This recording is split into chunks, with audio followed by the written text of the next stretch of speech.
A Minnesota driver was clocked this morning going 171 miles per hour near Duluth. Police were not amused.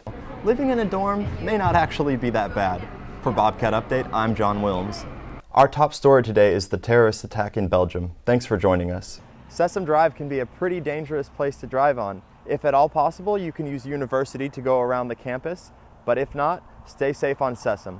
At least 30 people are dead and 230 were injured in Belgium after explosions at the Brussels airport and a subway station. According to Belgian authorities, 2 suicide bombers died in the airport explosions.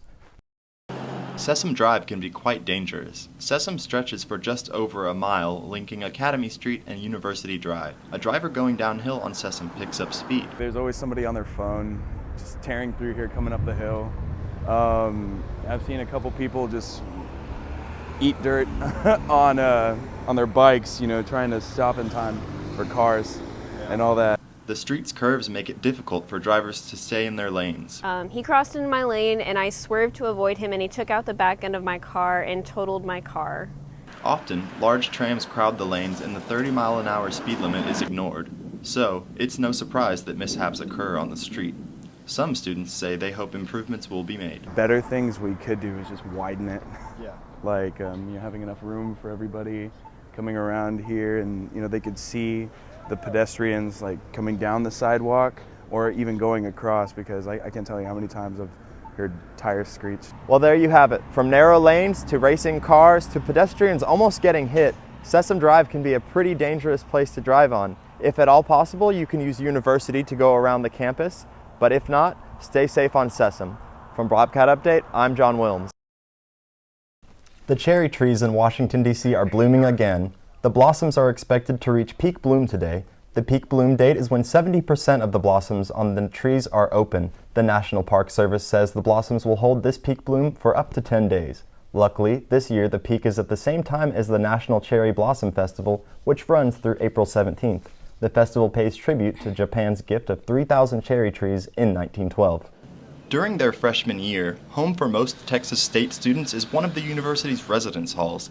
While there, students get into the groove of how college life works. I'm a night owl, so I really like to study on campus at night. And if you lived off campus, you wouldn't be able to go to the library at the weird hours that I like to study. A lot of residents who live in dorms often plan to move off campus at the end of their first year. I am going to be living with one of my closest friends, so that's going to be a plus and a negative. But living on campus has some perks, such as proximity to class, dining halls, and not having to deal with the buses.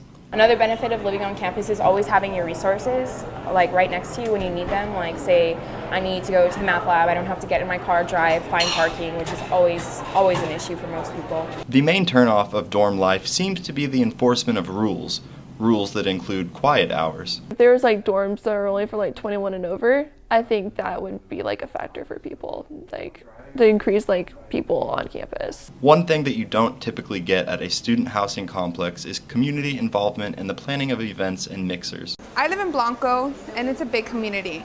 Our land outside, it's a big front yard, so we're always outside. We always have events going on.